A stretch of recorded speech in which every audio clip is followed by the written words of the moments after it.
capítulo 15 de Marcos é o clímax da encarnação, é o ponto alto da encarnação, é o motivo pelo qual Jesus veio. Ele é um capítulo triste, é um capítulo pesado, é um capítulo difícil da gente ler, mas ele é um capítulo que vai trazer esperança para a gente, por ver o amor de Deus manifesto como foi manifesto por Jesus, passando por tudo que ele passou para morrer pelo seu pecado e pelo meu pecado. Antes da gente olhar o texto, eu vou pedir para você orar ao Senhor, pausar o vídeo, orar ao Senhor, depois ler o texto uma vez, e aí vai ficar mais fácil a compreensão, eu garanto para você. O texto começa dizendo que logo de manhã o Sinédrio entrou em reunião, e aí eles amarraram Jesus e levaram Jesus e entregaram para Pilatos. Então ele está retomando aqui do capítulo 14, a gente viu aí antes de Pedro negar Jesus, que o Sinédrio se reuniu de maneira irregular e julgou Jesus de maneira irregular. Primeiro porque eles não podiam se reunir na casa do sumo sacerdote Caifás, o que eles fizeram. Eles não podiam se reunir de madrugada, eles fizeram isso. E eles não podiam julgar e condenar uma pessoa no mesmo dia, e eles também fizeram isso. Então o julgamento de Jesus foi irregular. E agora Jesus vai passar por um julgamento que é injusto, que é o julgamento com Pilatos. Pilatos, ele era o procurador romano, ou seja, a pessoa que tinha total autoridade de Roma para fazer o que precisasse. Então, por exemplo, ele era alguém que nomeava o sumo sacerdote, ele é alguém que cuidava das tropas, ele era o responsável pela coleta de impostos. Então, ele era a autoridade máxima ali representando Roma na região da Judéia. Tá? Ele morava em Cesareia, que era uma cidade litorânea, mas na ocasião das festas ele sempre ia para Jerusalém, inclusive para inibir as pessoas de revoltas e tumultos por conta da sua presença ali. Quando ele chega a Pilatos, eu vejo o primeiro contraste aqui. Pilatos pergunta para Jesus: és tu o rei dos judeus? O primeiro contraste, ele diz respeito à acusação. Porque no capítulo 14, a acusação que os líderes religiosos os líderes religiosos fizeram foi de que Jesus blasfemou. E aqui a gente está vendo que a acusação que eles levaram para Pilatos é que Jesus estava se intitulando o rei dos judeus. Então, muito provavelmente, a acusação contra Jesus perante Pilatos seria de que Jesus era um traidor de Roma. Jesus responde: tu o dizes. E aí esses homens continuam acusando Jesus de outras coisas. Marcos não vai relatar quais são essas coisas. E Pilatos vira para Jesus e fala assim: você não vai falar nada? E ele fica admirado com o silêncio de Jesus. E o silêncio de Jesus havia sido profetizado em Isaías capítulo 53, nos versículos 7 e 8, que Jesus ele seria como uma ovelha muda diante dos seus tosqueadores, e assim aconteceu. E aí, a partir do versículo 6 até o versículo 11, a gente vê um relato de Marcos de que era costume se soltar um preso na época da festa, o chamado indulto. Isso já acontecia, algumas nações até hoje observam isso, e já acontecia naquela época. E a opção que eles tinham era um homem chamado Barrabás. E Barrabás, o texto vai dizer que ele era um homem que foi preso com amotinadores, versículo 7, os quais em um tumulto haviam cometido homicídio. Então Barrabás era um assassino. Barrabás, ele era uma pessoa que estava envolvida em revoltas, ele era um membro de uma resistência judaica contra Roma. Então, Barrabás representava justamente a traição a Roma, enquanto Jesus não era um traidor de Roma. Esse é o contraste número 2 aqui do texto. Barrabás e Jesus. Um era o traidor de Roma e o outro não tinha feito absolutamente nada contra Roma. E a gente vai ver que o texto nos mostra que os sacerdotes, eles incitaram a multidão para que Barrabás fosse solto e para que Jesus fosse preso. E aí o versículo 14, Pilatos vai falar assim: mas que mal Jesus fez? Mas a multidão continua gritando cada vez mais alto, até que Pilatos, no versículo 15, querendo contentar a multidão, soltou-lhes Barrabás. E após mandar açoitar a Jesus, entregou-o para ser crucificado. O contraste número 3 aqui. A gente vê Jesus em silêncio, buscando agradar o Pai, enquanto Pilatos toma uma decisão totalmente injusta para agradar a multidão. Olha como a coisa funciona aqui. E o texto vai dizer que ele mandou Jesus ser açoitado. O açoite romano era uma coisa desumana. Era uma coisa absolutamente violenta. Era uma coisa absurda. Para você ter ideia, muitas pessoas não resistiam e morriam durante os açoites. Os instrumentos para os açoites, eles eram coisas que arrancavam a pele das pessoas que eram açoitadas, faziam elas sangrarem. Para você ter ideia, os cortes eram tão profundos que às vezes os ossos das pessoas nas costas apareciam de tanto que eles eram judiados pelos açoites. As pessoas sangravam absurdamente. E há relatos, inclusive, de pessoas que a pele das costas praticamente descolou inteira. Assim, é uma coisa... É difícil até de falar, de imaginar, mas isso foi o que Jesus passou. E Jesus foi entregue para ser crucificado depois disso. Ou seja, ele apanhou absurdamente, ele foi açoitado e nesse açoite ele apanhou absurdamente. E aí depois ele ainda foi passar pela crucificação. Versículo 16, então os soldados o levaram para dentro do palácio, que é o pretório, que é a residência do governador, e reuniram todo o destacamento. Aqui a gente vê mais um nível de zombaria acontecendo. Quando ele fala que eles reuniram todo o destacamento romano era de 600 homens. E aí você vai ter que tirar alguns que estavam de ronda ali naquele momento específico. Mas o fato é, e o motivo pelo qual Marcos vai dar essa informação aqui, é que Jesus vai ser zombado publicamente pelos romanos, na frente de todos os soldados. Como que essa zombaria vai acontecer? Versículo 17. Vestiram Jesus de púrpura, que seria um traje real, e tecendo uma coroa de espinhos, ou seja, coroa era uma coisa que o rei vestia, mas essa coroa era de espinhos. Eles colocaram na cabeça de Jesus e o saudavam dizendo: "Salve, rei dos judeus!" Davam-lhe na cabeça com um caniço, que era uma vara, uma espécie de cetro. Davam na cabeça, cuspiam nele e, pondo-se de joelhos, o adoravam. Depois de o terem escarnecido, despiram-lhe a púrpura e o vestiram com as suas próprias vestes. E então conduziram Jesus para fora com o fim de o crucificarem. A gente vai ver mais para frente que a crucificação de Jesus aconteceu às 9 horas da manhã, mais ou menos. E a condenação que Pilatos deu a Jesus aconteceu por volta das 6 horas da manhã. Por que eu estou falando isso? Pense o tanto de tempo que Jesus foi zombado, foi açoitado, foi castigado, foi judiado na mão desses homens. Tudo isso antes da cruz. E ele não abriu a sua boca. Ele não se voltou contra ninguém que estava fazendo esse mal para ele. Conduziram Jesus para fora com o fim de o crucificarem. E obrigaram a Simão Cirineu, que passava vindo do campo, pai de Alexandre e de Rufo, a carregar-lhe a cruz. O que acontecia? O condenado ele tinha que carregar sua cruz ali da saída de Jerusalém até o local de execução. Mas Jesus havia apanhado tanto, Jesus estava numa condição física tão grande, tão ruim, que ele não tinha condições de carregar a sua própria cruz. Então chamaram alguém para pegar a sua cruz. Isso é um dado muito interessante, porque quem tinha que levar a cruz? Aquele que era condenado por um feito errado. E o fato de Jesus não levar a sua cruz, outra pessoa levar, atesta justamente para o fato de que ele não era culpado de absolutamente nada. Isso é muito interessante aqui. E Simão Cirineu, o texto vai falar que ele é pai de Alexandre e de Rufo.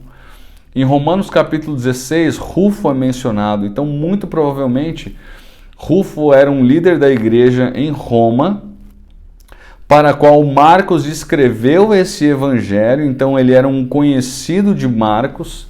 E é uma menção muito interessante. Ele, quando ele fala Cirineu, ele era um homem que provavelmente morava na parte norte da África e veio para Jerusalém por ocasião da festa da Páscoa.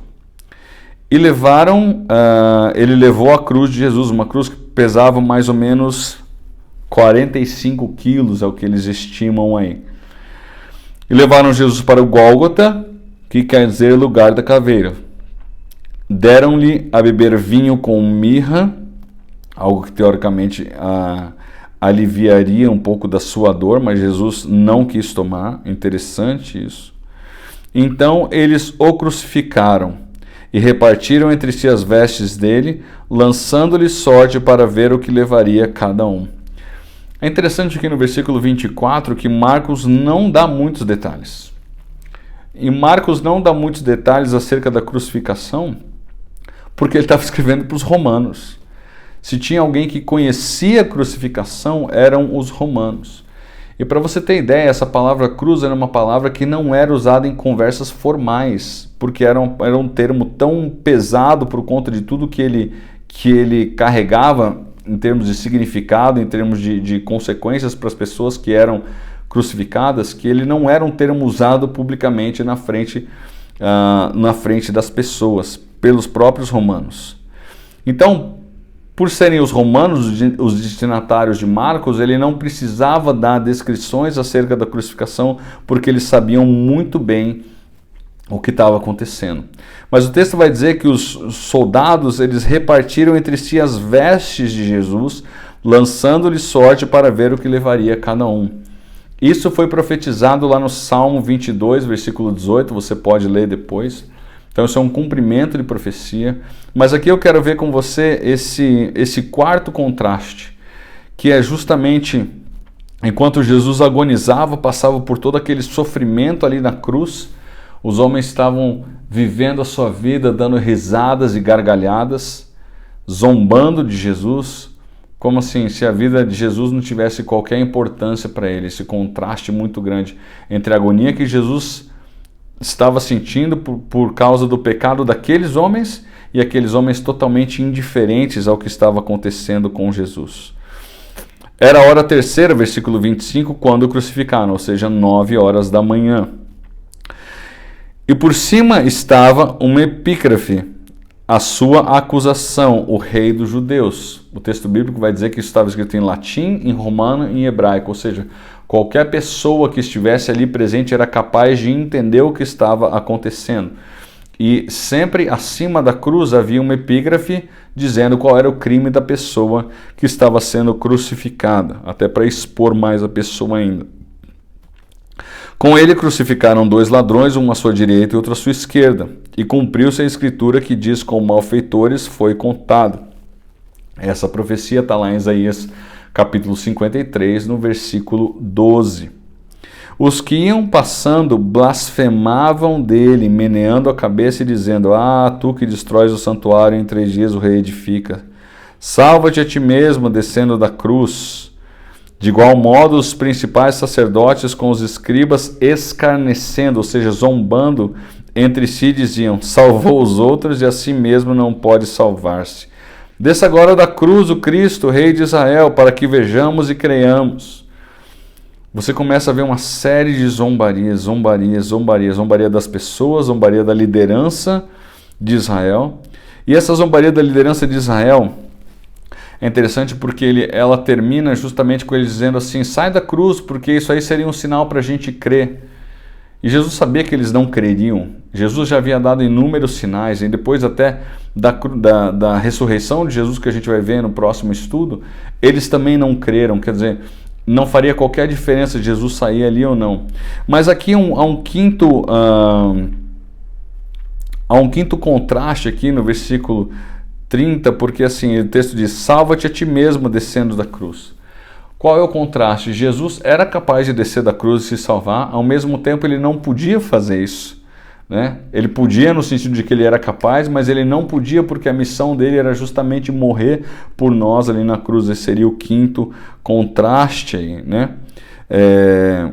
Que vai ser falado mais ali na frente, no versículo 31, ele diz: de igual modo, os principais sacerdotes e escribas, escarnecendo, dizem, salvou os outros, mas não pode salvar-se a si mesmo. E aí o que acontece? Também com ele foram crucificados, os que com ele foram crucificados o insultaram. Então a gente tem mais um contraste aí, o sexto contraste.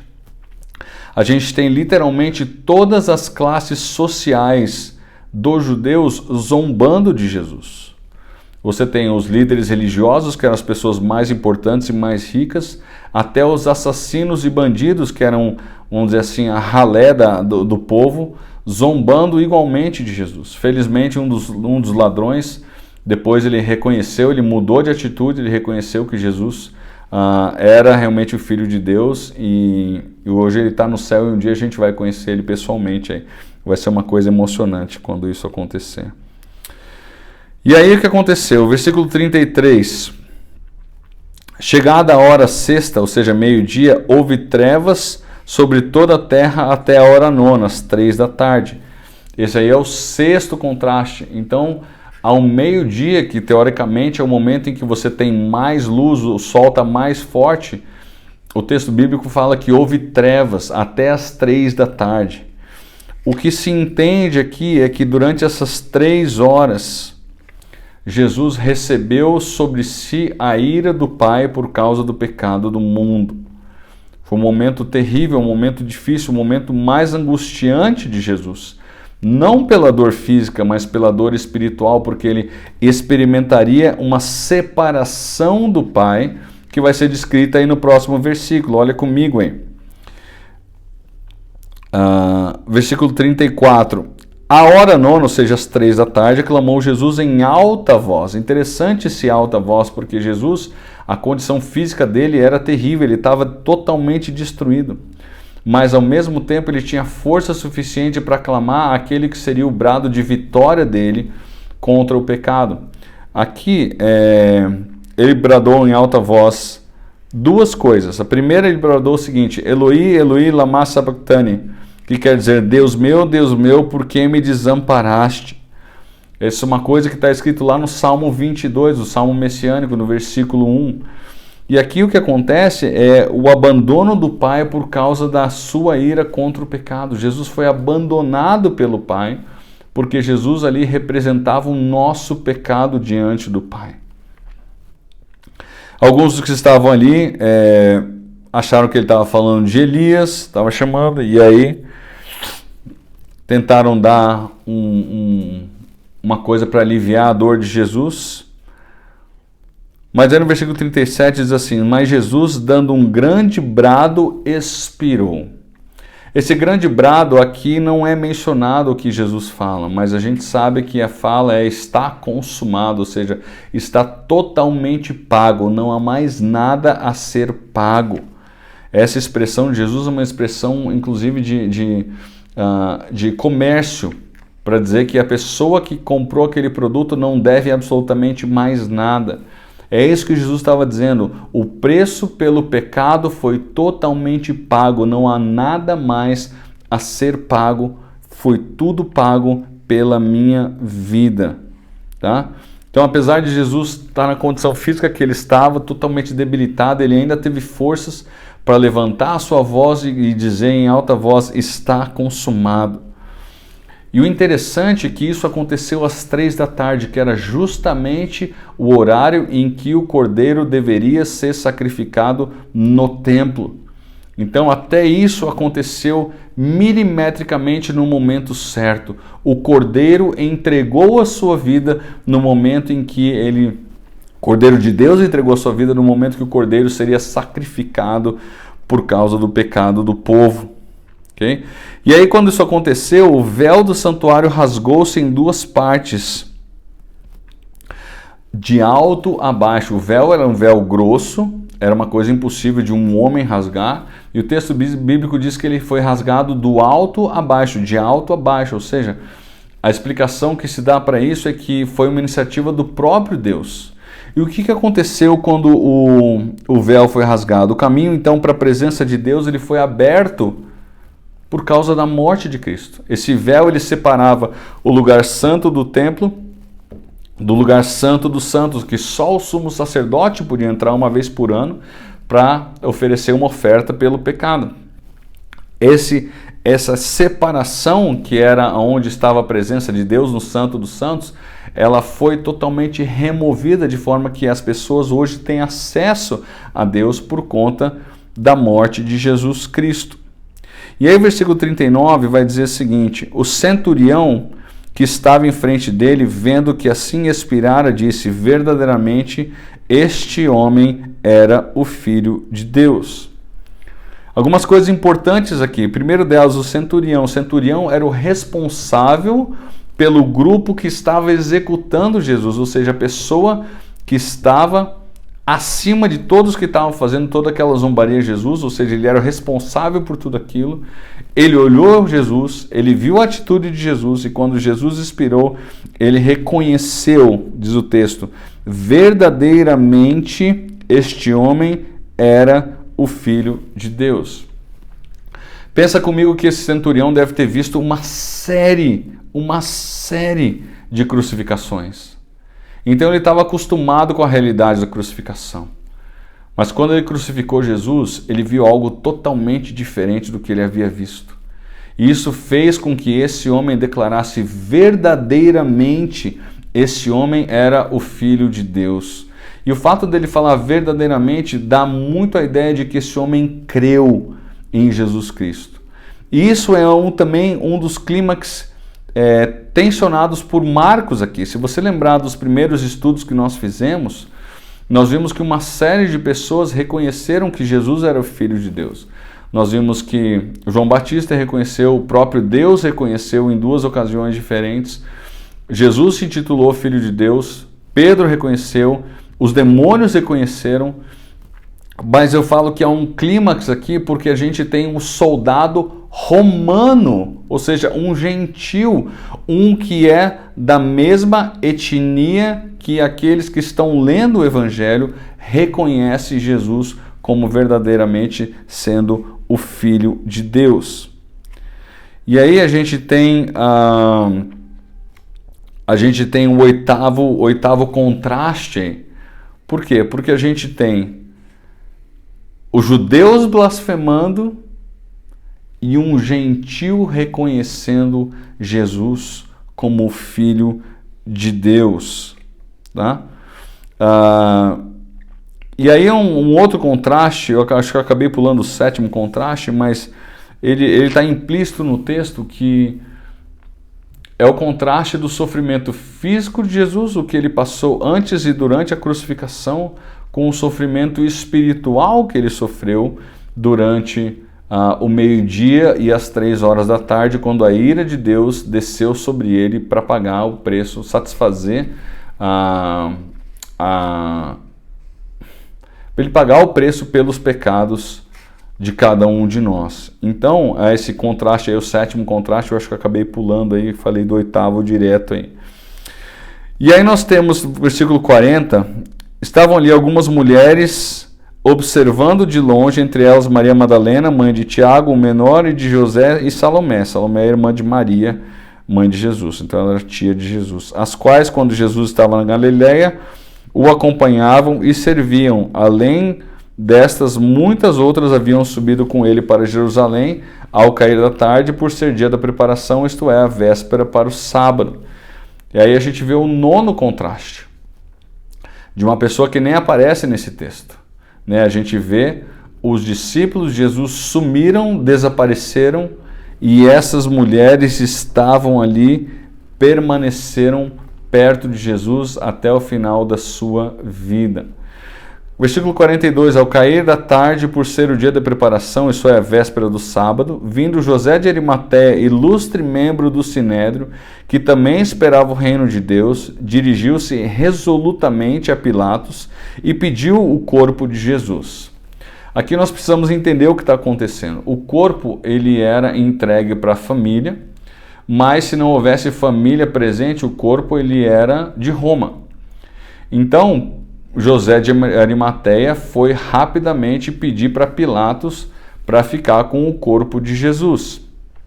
Provavelmente a mãe de Jesus não estava nem ali perto quando isso tudo aconteceu, ou pelo menos depois que ele morreu.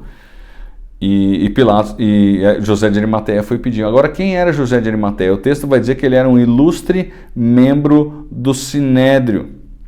Se você olhar em Lucas capítulo 23, 51, que fala um pouco mais detalhadamente sobre isso, é interessante a gente ver que José de Arimateia foi um dos que não concordou com a condenação que o Sinédrio fez para Jesus. Nem ele, nem Nicodemos, que o texto aqui de Marcos não fala, mas que outras passagens vão dizer que ajudou José de Arimateia a tirar o corpo de Jesus, envolver o corpo de Jesus em panos e sepultar Jesus. Tá? Então, a gente vê pelo menos dois homens. Nicodemos fica mais claro quem ele era, porque em João capítulo 3, logo no início do Evangelho de João, a gente tem um encontro e ele pergunta acerca da salvação e Jesus expõe claramente a salvação para Nicodemos. Então esses dois homens que eram contrários aí à condenação de Jesus foram os homens que pegaram o corpo de Jesus e levaram para ser sepultado. Mas Pilatos, versículo 44, admirou-se de que ele já tivesse morrido. Porque a crucificação ele era um método que era desenvolvido para que a pessoa sofresse durante dias. Às vezes as pessoas ficavam até uma semana agonizando e Jesus morreu num espaço aí de 6 horas, um espaço bem mais curto. Então ele se admirou que Jesus tivesse morrido e pediu uma confirmação de quem? Do centurião. E tendo chamado o centurião, perguntou-lhe se havia muito que morrera. Após certificar-se pela informação do centurião, do comandante, cedeu o corpo a José de Arimateia. Quando ele cede o corpo, quando ele entrega o corpo, há um reconhecimento, então, oficial da morte de Jesus. Isso é um ponto importante aqui, para mostrar que realmente Jesus morreu, porque houve da parte do procurador uma autorização para ele ficar com o corpo. Este, baixando o corpo da cruz, como João 19 vai dizer, com a ajuda de Nicodemos, envolveu em um lençol que comprara e o depositou em um túmulo que tinha sido aberto numa rocha. Se você olhar Isaías capítulo 53, versículo 9, você vai ver mais um cumprimento aí de uma profecia a respeito de Jesus. E rolou uma pedra para a entrada do túmulo. Ora, Maria Madalena e Maria, mãe de José, observavam onde ele foi posto. O 10º contraste é de José de Arimateia e Nicodemos em relação aos discípulos. Esses homens, eles seguiram Jesus em secreto, mas quando Jesus morreu, esses homens que se colocaram diante do procurador romano para cuidar de Jesus. Ao passo que os discípulos o seguiram de maneira aberta e clara, e as pessoas reconheceram isso, mas no momento em que Jesus foi crucificado, esses homens sumiram e eles abandonaram a Jesus. Então você vê um texto com vários contrastes, um texto com bastante informação, um texto difícil de ver, porque a gente vê o que o nosso Salvador passou por nós, para poder pagar pelo nosso pecado, para poder cumprir a missão que havia sido dado por Deus Pai para ele. E eu preciso reforçar aqui que o mais agonizante de tudo, embora tenha sido muito elevado, não foi o sofrimento físico de Jesus. Foi o fato de que Jesus, pela primeira vez, desde a eternidade, porque Jesus não foi criado, ele foi separado do Pai. Eles viveram em união perfeita até aquele momento. Mas por causa de Jesus receber o nosso pecado sobre ele, ele se separou do Pai. E o texto vai falar que isso aconteceu do meio-dia às 3 da tarde. Essa era a agonia verdadeira de Jesus. Muito mais do que o sofrimento físico. O texto bíblico fala que ele entregou o seu espírito. Jesus estava no controle de absolutamente tudo o que estava acontecendo, mesmo que fisicamente debilitado. Ele mesmo falou: ninguém tira a minha vida de mim, eu dou a minha vida. Mas ele só pôde fazer isso depois que a ira de Deus foi descarregada sobre ele. Por causa do seu pecado, por causa do meu pecado.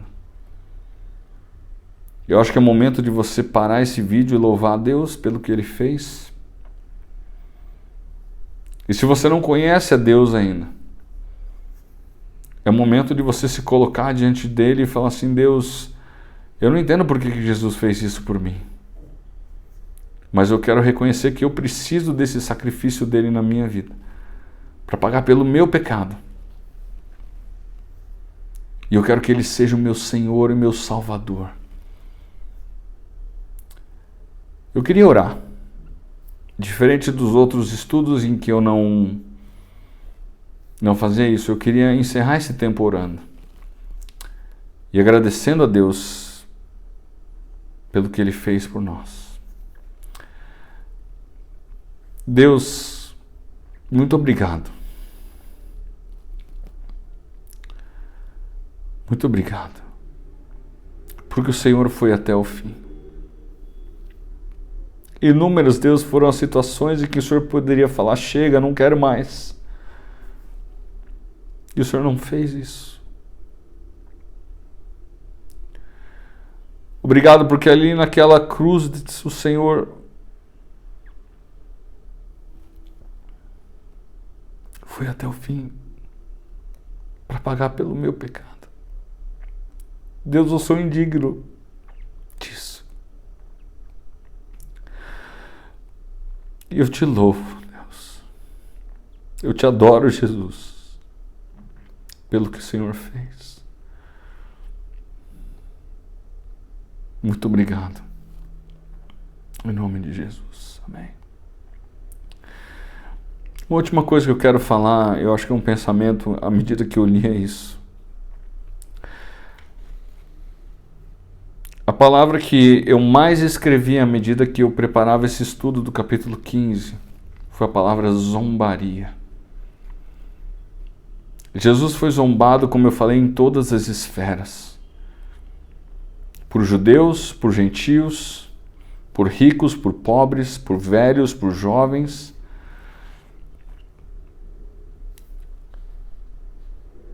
Nada diferente do que acontece hoje.